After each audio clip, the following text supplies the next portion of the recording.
Hey guys, this is Patrick from STH, and this tiny little system has 6 2.5 gig Ethernet ports, and it has a low power processor. Now, if you've been following the STH YouTube channel, you've probably seen us do a number of these small AliExpress units.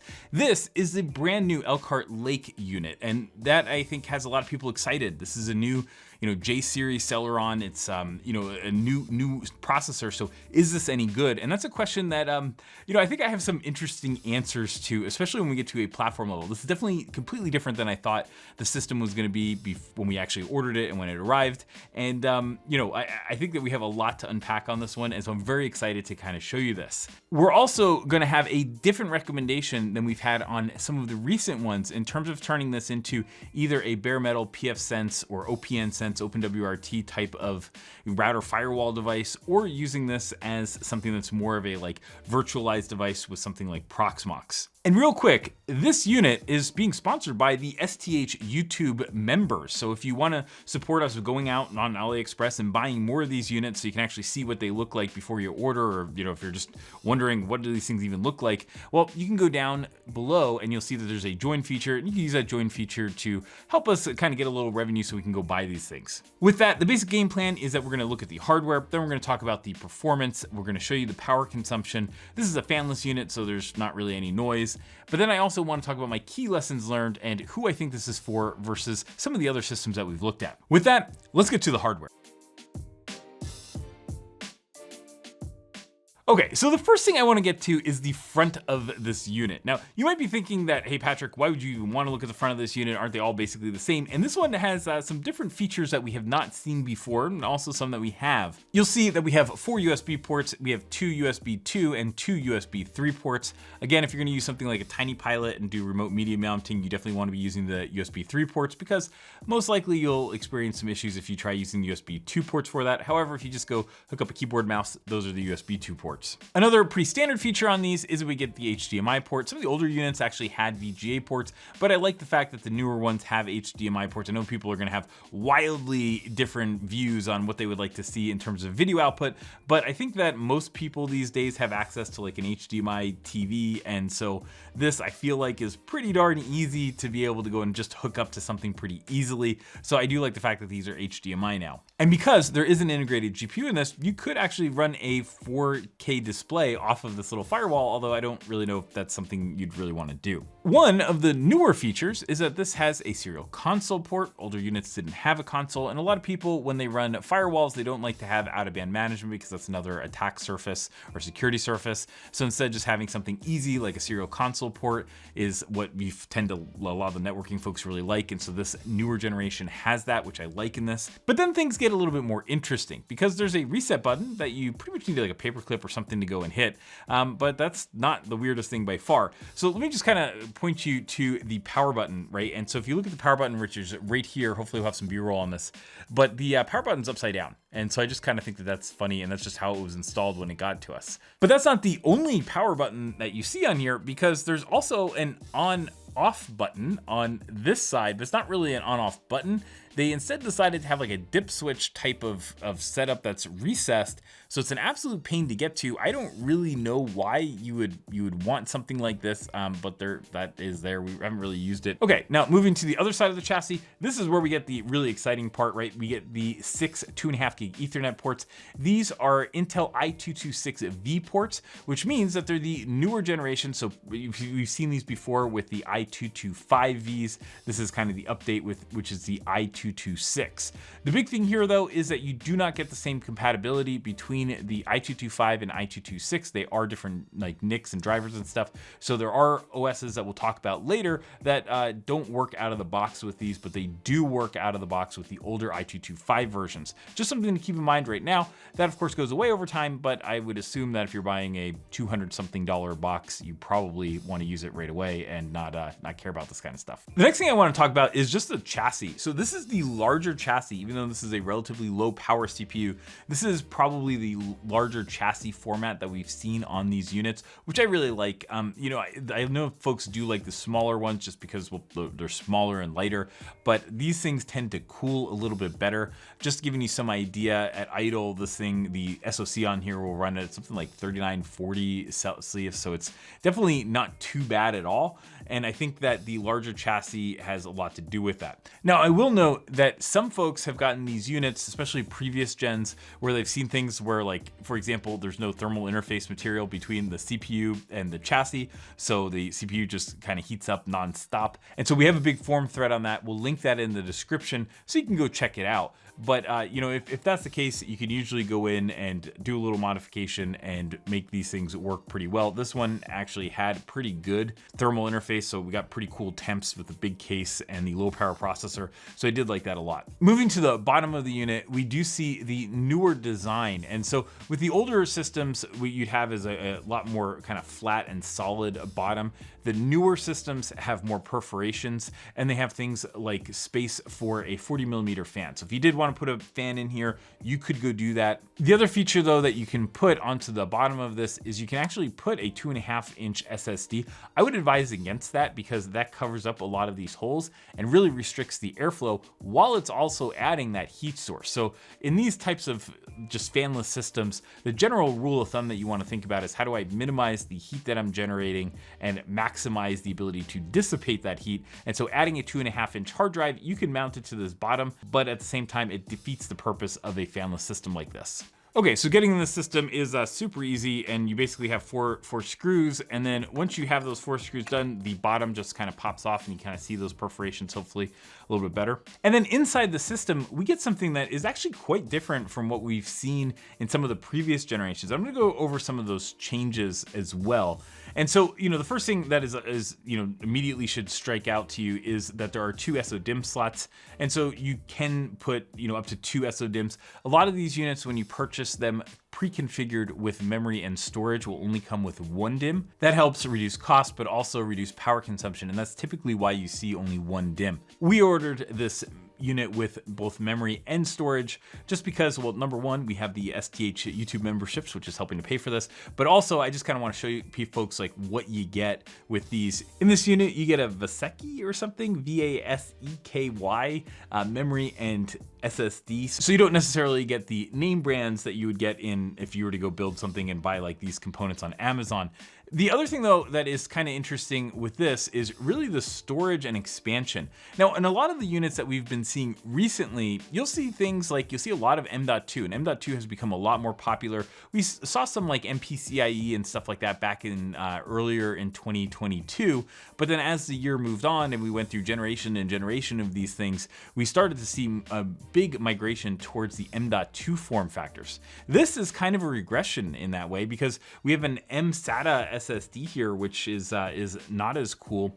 Underneath that, I think we have another MPCIe slot, and then you'll see that there is a little card for a SIM card slot. Apparently, you can order modems on this. We never do because I've heard that they're not great, but in theory, you could do that. But that also means that we don't have an NVMe SSD in this. This is an old-fashioned SATA SSD, which is totally weird. Again, this is a Vaseky SSD. And in our unit, we got 16 gigabytes of memory as well as a 256 gig SSD, which is absolutely plenty for most of these things. I think for a lot of folks, if you're just gonna run Firewall, a lot of folks will be fine with like 8 gigs and 128 gigs, absolutely no problem. Just wanted to kind of show you this and actually try out some of the virtualization stuff. Some other quick notes on the inside of the system are that at the bottom, you'll see that we have the little SATA. So if you want to go put that SATA SSD and the 2.5-inch SSD, you can do that. And there's also the header for the cable that you can put in here. And the other thing that I just want to point out is that if you do want to go put a little fan, this particular motherboard, we don't see a 3-pin or 4-pin, just kind of like standard PWM fan header or something like that. So you're gonna have to go and find some of the other headers, get some power off of that, and use that for the fan. So it's just kind of a bummer that you're losing those features as well. Now, something that this unit does take that is a newer trend in these units is that a lot of the older units, we would actually see the 2.5 gig NICs on this side. So the same side as the storage as well as the memory. And what that did was it would add, call it like a watt and a half, somewhere in there of power per NIC, which was somewhere in the, 4 to 6, depending on how many ports you have. This one has 6. So, you're probably talking somewhere getting kind of close to maybe, 9-10 watts worth of power. And you would have that heat dissipation on this side, which would heat up the memory and the storage. And then, that's when bad things can happen in terms of overheating. And so something that we've seen these units migrate to is putting the NICs on the other side of the motherboard. And so the actual little chips, you can see the bottom side of them here, but on the actual PCB, they are over there. And the other thing that you'll see that we've started to see a lot more of is that this unit has little blocks. It looks like a little aluminum block or something, and some pads.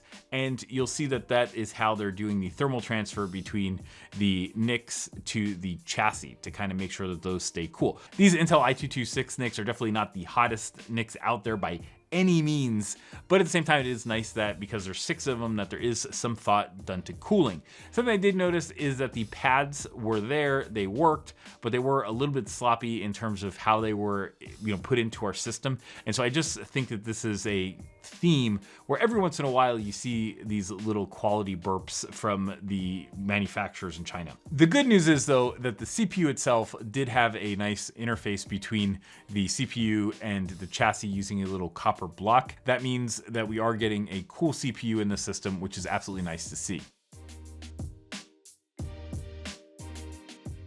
With that, let's talk a little bit about the performance of this unit. So the performance of this is using the Intel Celeron J6413. And a fun little story here is that we actually purchased not just the J6413, but we also purchased the J6412. And the idea was, hey, these are both options. Let's go test both of them and see which one is better. Now, after ordering both units, we waited for a while and they never showed up, and they ended up shipping them.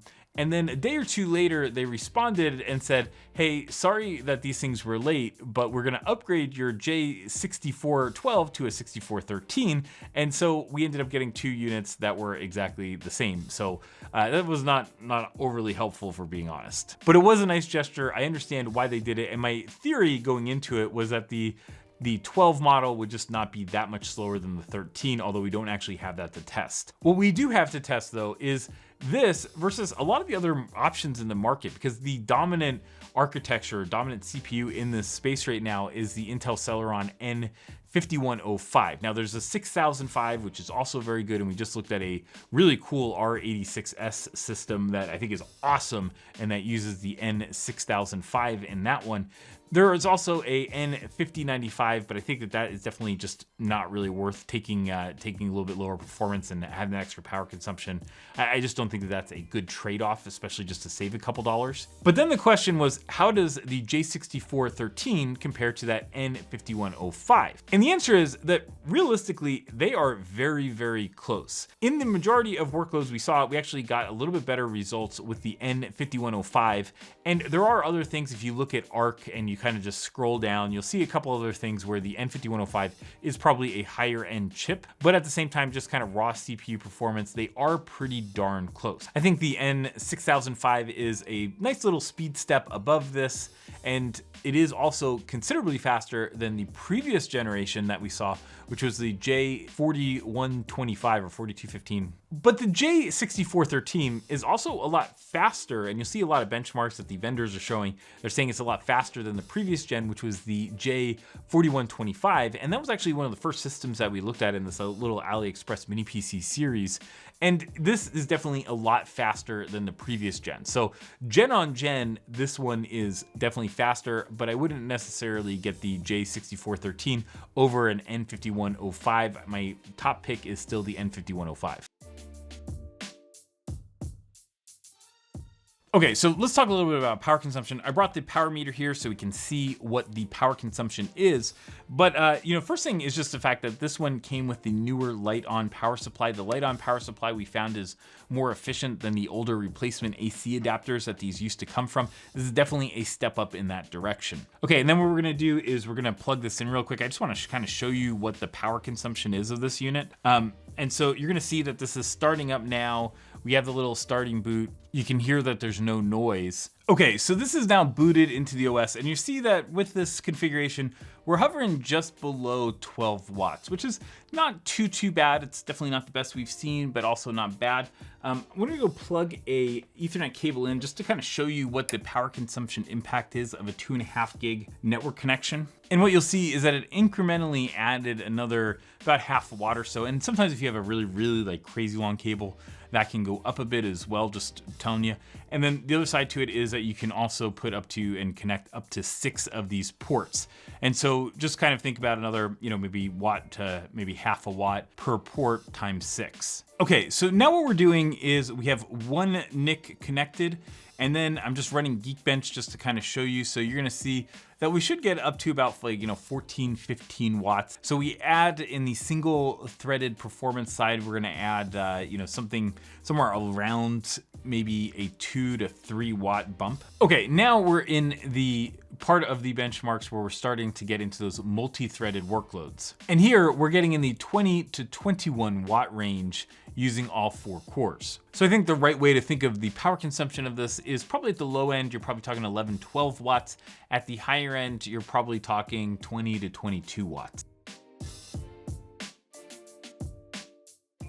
Okay, so let's talk a little bit about the operating system situation. So this unit, because we got it configured with the memory as well as the storage, this came with OPNsense 22.7 that was pre-installed.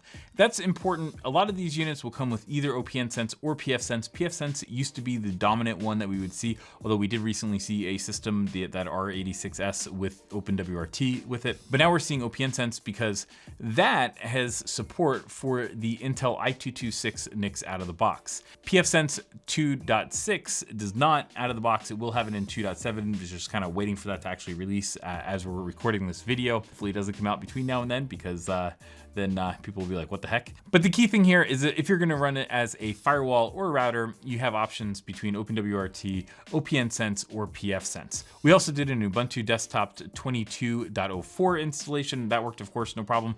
But the bigger one, I think, was really the Proxmox VE installation. We used Proxmox VE 7.3, and this unit installed no problem, and we could run virtual machines and all that kind of stuff. There were a couple things, though, that I think are important with this that you should think about. And one of the big ones is that I did not see a setting in the BIOS for SRIOV, and I also was not able to get the NICs passed through properly on this. So if you're doing something and you want something like a NIC pass through, I wasn't able to do that on the J6413, and so that was a little bit of a bummer, especially if you're going to be using the extra CPU performance you have for doing something like, having a virtualized host and then running your firewall and router package in a virtual matter with like physical NICs. Like, that's one of the really good things that you can do with this is like, or some of the other units, is you could say like, okay, I'm going to use 2 NICs or 3 NICs for my pfSense or OPNsense, and then the rest I'm going to use for Proxmox and VMs, and you usually have enough power that that's no problem. So although this did work with Proxmox VE, personally, I would go get the N5105 box and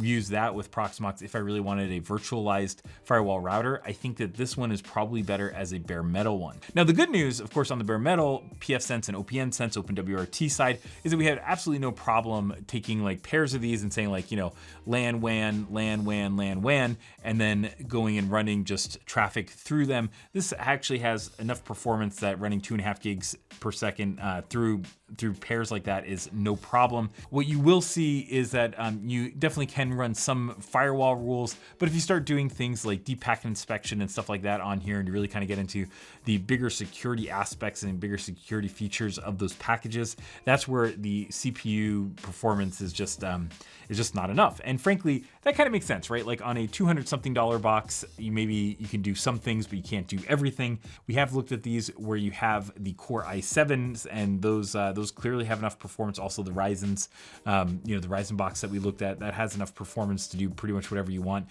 But on these, I think that these are kind of more of just a basic like NAT setup or a basic firewall setup. Now, in terms of cost, these things have actually fallen in price by a pretty decent amount since we purchased them, but they're now about $214, $215 or so.